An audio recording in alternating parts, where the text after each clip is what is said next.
Welcome to the Suncoast In-Depth podcast. I'm Troy Doucet, and today I'm joined with the class leader, facilitator, instructor, Pastor Brett Watson. Hello.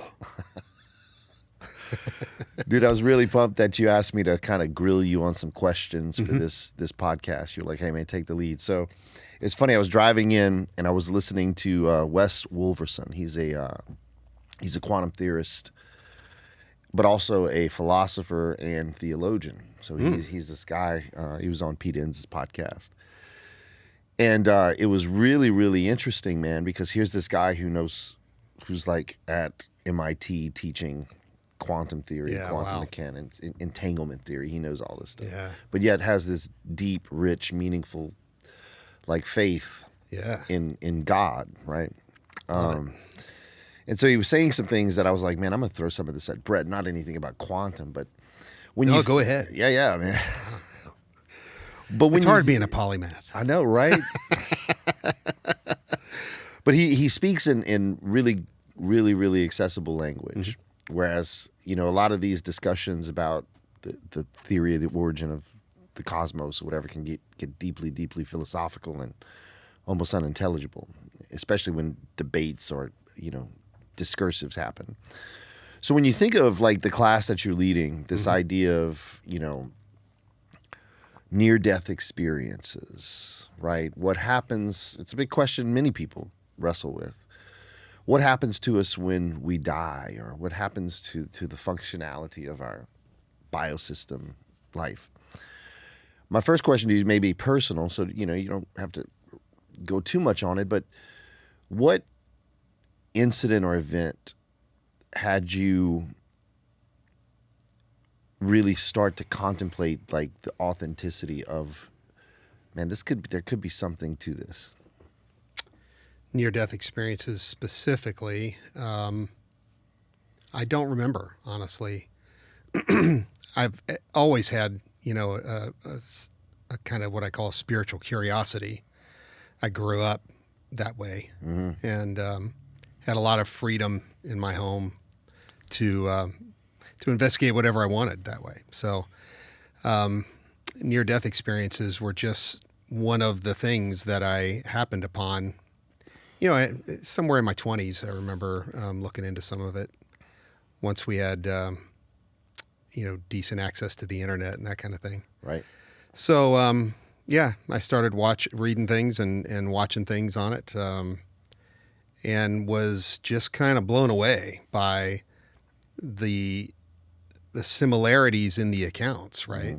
So it's one thing for people to say that they had some kind of experience, but when people are resuscitated and they recount very similar experiences, well, now this becomes a body of evidence, right?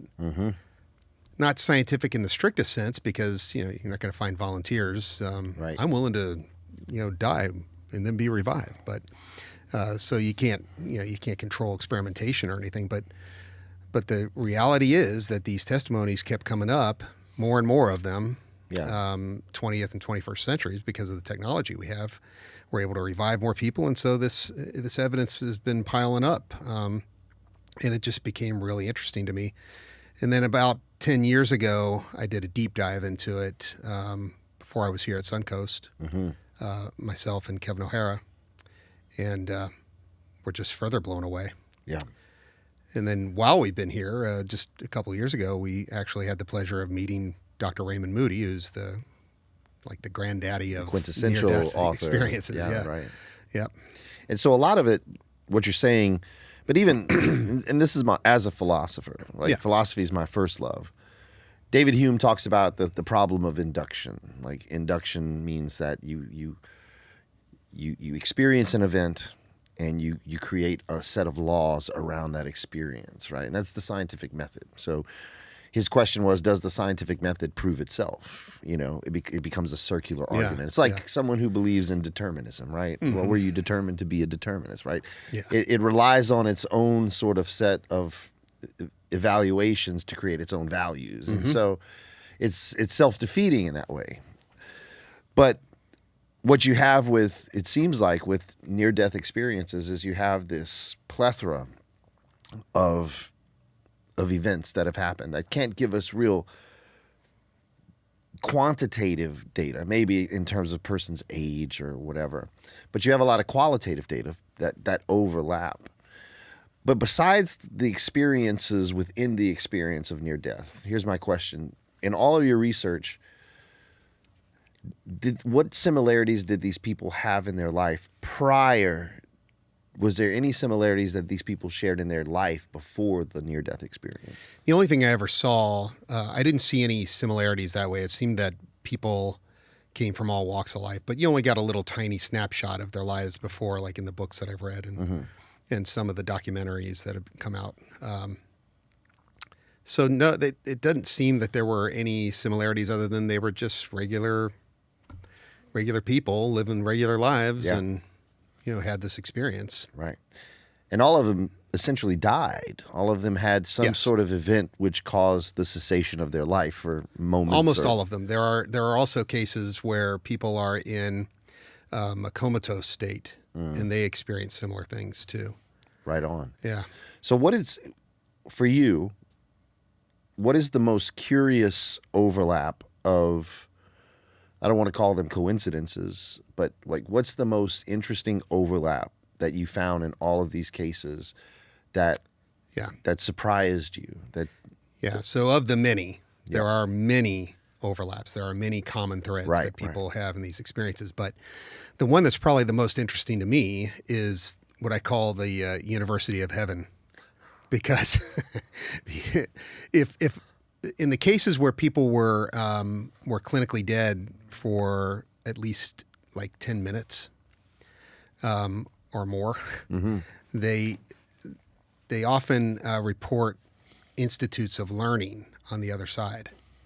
So they find themselves being led by some kind of spiritual guide or some iconic religious figure or even a family member, and they take them and they're kind of like reintroducing them to home is what they often say they feel like. And then into these university settings where souls are there learning. So I just find that fascinating. Yeah. Learning what? What exactly? Well, do they go into any of the curricula? Not usually the near-death experiences. Okay. You get more insight into that, if you believe that the accounts are true, from deep hypnosis, regressive hypnosis. So those subjects report that a variety of different things are learned within those institutions.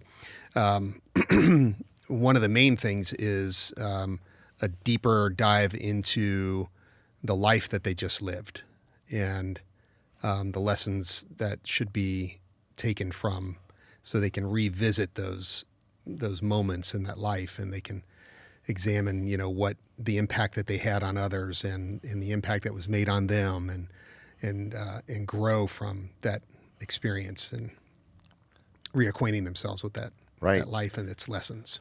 Now, the people listening, some people may find this like fantastic, right? That how is this possible, et cetera, et cetera. But yet, if you know anything of like science over the last 100 years, there's still many questions that we don't have answers to. In fact, if you're a good physicist, and this comes from Wolverson, what he just said that struck me. He goes, if you're a good physicist, he goes, the one thing you're going to readily admit is that there are phenomena that occur in the state of reality that go against what reality has sort of constituted and situated in our mind as being true. And he goes, any good physicist will tell you, like, because of quantum theory, quantum entanglement, we can't prove why these things happen in reality. We have to admit that there are some things that are just random. There's some things that we cannot foresee, because physics wants to lay on itself on, well, this is why this happened. If we had all of the data, we could actually predict Anything. things, Yeah. predict anything. Yeah. These numbers would come out of this experiment, and it would be absolutely, Yeah. universally true, objective for all people. But it's not the way reality works. Like No. there are some things that are random. Heisenberg's uncertainty principle Absolutely. basically proves that. Yeah. And so, speaking scientifically, like the phenomena of near-death experience could fall into the realm of, because our brains are made of the same material that's reality, right? Like Yes. So why couldn't it be that maybe some functioning of the brain prior to one's cessation of life in this human vessel experiences some sort of random act of consciousness that allows them to access that experience through human means, as opposed to just spiritual or whatever this thing I call my soul is. I don't know if that makes sense. Like, Yeah, no, I because follow the descriptions, the way to lay it down is the descriptions that these people give are very human descriptions of things. Yes. Yeah. But I don't find a problem with it philosophically, scientifically, because that's how I experience the world. Mm-hmm. So when one dies, maybe one experiences the death of the self and the eternal existence of the soul in another means, except that isn't through like the human sort of definitions of. Yeah. Does that make sense, man? Yes. So what seems to happen is initially when someone experiences the afterlife, they are still, their consciousness is still so flooded with their most recent living experiences that how they perceive things on the other side are very familiar, except that they are more real. They always describe it this way. When they come back, they say, this is not what is most real. What is most real is what I just came from. So other than that, though, it will be familiar sights. So that things are perceived in familiar ways, right? So they'll see loved ones that have passed, and they'll see them oftentimes just as they last saw them. And then if they're on the other side for long enough, they begin to see them differently. They'll change to younger appearances. Their loved ones will look like younger versions of themselves. And then even in many cases, they if they're there long enough, is what seems to dictate this.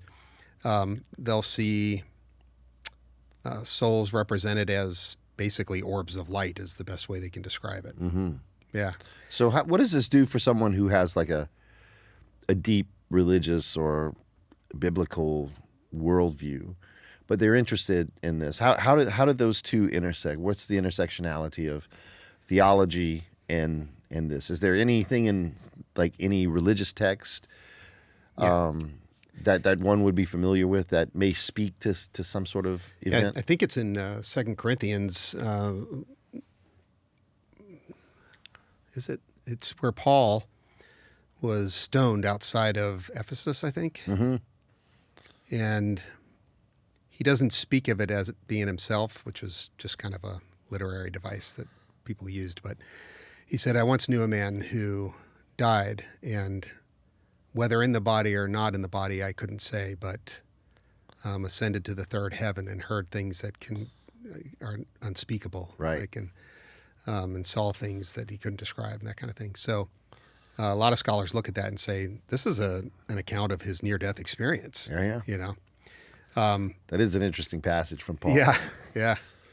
So, and moreover, the truth is that what near-death experiencers report back, while it challenges many traditional belief systems, it doesn't matter what religion you're a part of, really. It'll challenge them in some ways, right?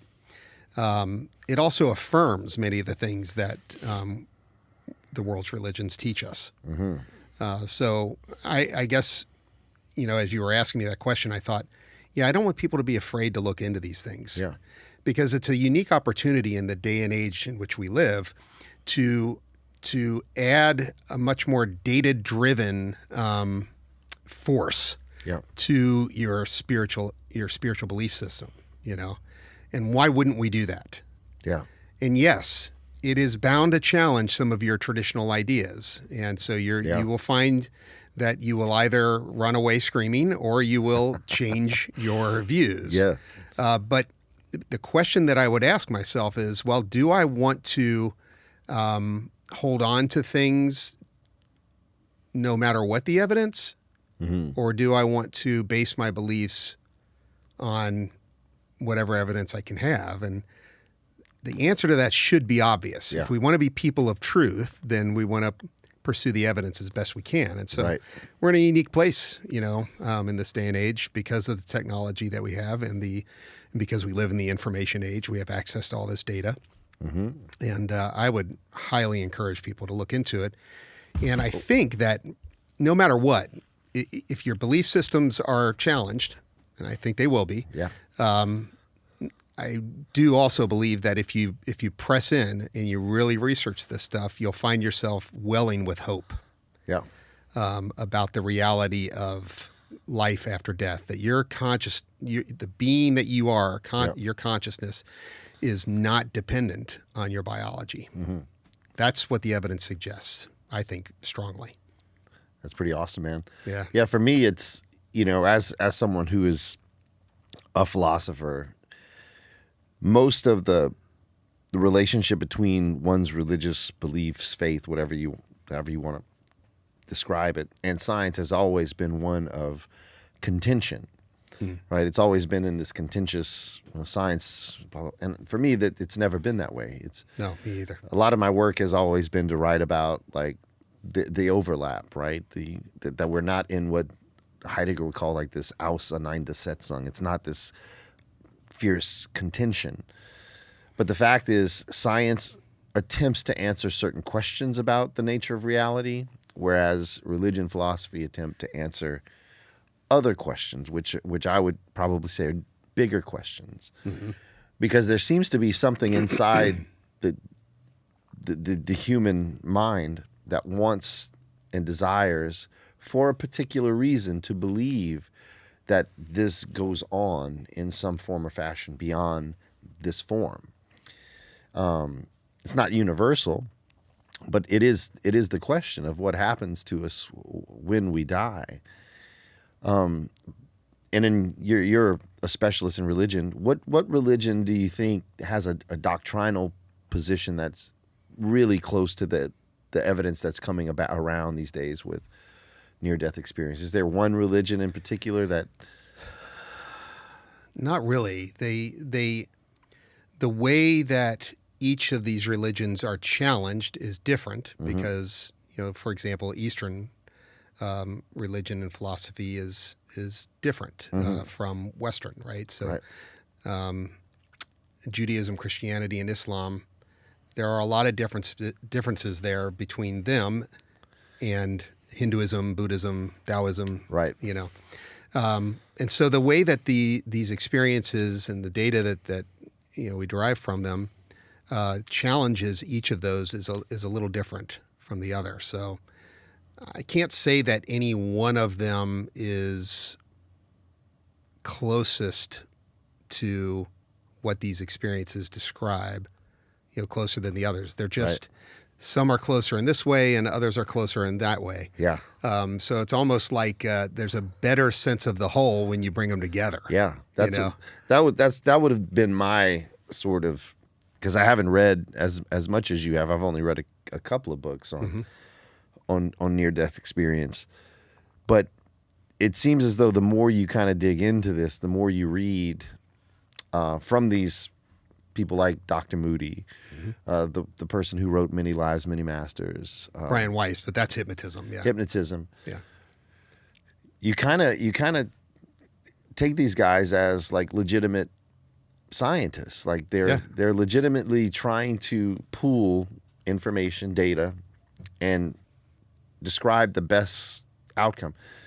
And we talked about this maybe a little bit in the office, but like there was the guy from Harvard in terms of like alien abductions. John Mack. John Mack, Yeah. who's the School of Psychiatry is named after him Yes. at Harvard University, Yeah. who came out and said there's so many instances of people claiming to be abducted by aliens. I really need to investigate this. Yes. And they tried to defrock him, like they tried to undermine his work, and because it's so non-traditional, but yet Mac won. Like he regained his tenure at Harvard, and he brought some credibility. Why is near-death experience still sort of on the outskirts of what we would deem scientific, in your opinion? Less and less so, Yes. because of the efforts of Dr. Moody and others like Dr. Bruce Grayson. The University of Virginia, for example, has a huge body of data that they've collected over, I don't know, it's over a decade of research in the areas of near-death experiences, shared death experiences, and other things that are related there, and in the claims of people who say that they've experienced a reincarnation. Huge body of data. So it's not that it's gained a lot of credibility because because of how many cases these scientists are faced with, I think. Right. And why shouldn't they be curious about it? And good science would say, yeah, we got to try to figure this out. It's so widespread. This is actually happening. Yes, no question about that. Right. Yeah, and all the similarities that these people report, it's kind of overwhelming, really, as you dig into it. Yeah. Now that some of the arguments against near-death experiences is, I had the opportunity to talk with Mike McHargue, who had a podcast, Science Mike, he was called, is called, and he said that near-death experiences can be explained with constructed memory. So you're building the memory in your imagination, and for sure we do that. But the problem with that is found in shared death experiences. A shared death experience is like, let's say the physician that's working on you in the emergency room, when you have your outer body experience, let's say that's one of the common threads, he has it with you, even as he's standing there trying to work on you. Or a nurse, somebody in the room really shares the exact same experience. That's not a constructed memory, And moreover, when stories can be corroborated. So, let's say you come out of your body, and this has happened in many cases, and you travel outside of the room. And you go to, let's say, to the waiting room where your loved ones are waiting to see what's going to happen to you. And you can recount their conversations in detail. And they can confirm that, yeah, that is what we were talking about. Or they can say what the doctors were doing. I remember one case, the lady said, I saw the doctor, I think his name was Chang. I saw him, he looked like he was doing the chicken dance. And it turned out that this doctor had the habit of pointing, because he's washed his hands, he doesn't want to. Right. So he's pointing to things with his elbows, and they were frantically trying to revive this woman. And so what she described was accurate, the chicken dance, and could tell them what they were talking about and details in the room and so on. There's even been experiments done where they set, I think they were tablets up above anyone's field of view, so that if somebody died and had an outer body experience, they could report back what was flashing on those tablets. Really? Yeah. And it was fairly short lived, if I remember right. They just ran out of funding, but so I'm sure they'll try to re-up that again. But that would be cool. That's that pretty would wild. Be, yeah, could tell you what were on the tablet. but it shows you, if nothing else, how seriously people of science, real scientists, they want to know. Yeah, they are very curious about this, So, so what's so for people listening, what's a good introductory piece of literature or podcast or something you'd recommend when they go, hey, I want to dive into this a little bit more. This is curious. I'm still skeptical, but I want to kind of do some research. I would look into Dr. Moody's books. There are many others that you could look into. Bruce Grayson has some stuff. And what's interesting about Bruce Grayson is the papers that have been published, right? So you could look into those as well. Many of which are just peer-reviewed papers, right? And so since we're talking about near-death experiences, I guess those are two that I would recommend. Those are the scientists on the forefront of. Yeah, Dr. Raymond Moody, who's local to Sarasota. Yeah, he's here, but he's retired, I think, at the moment, yes. right? Uh-huh. So Raymond Moody and then Bruce Grayson. Yes, University of Virginia. Right. Yeah. And these were professors, like tenured guys that have a lot of credibility. Oh yeah. And so even though this phenomena is gaining more and more credibility as more and more evidence and research comes out, what do you say to someone who's like, I don't know, Brad, this is too crazy for me, man. This is too wild. Like, how do you respond in that I would dialogue? respond with, well, why do you feel that way? And isn't it worth checking out anyway? And you ask the question, why do I feel this way? Because sometimes it's just fear getting in the way. And all wisdom says, don't succumb to fear unless it's going to save you from something.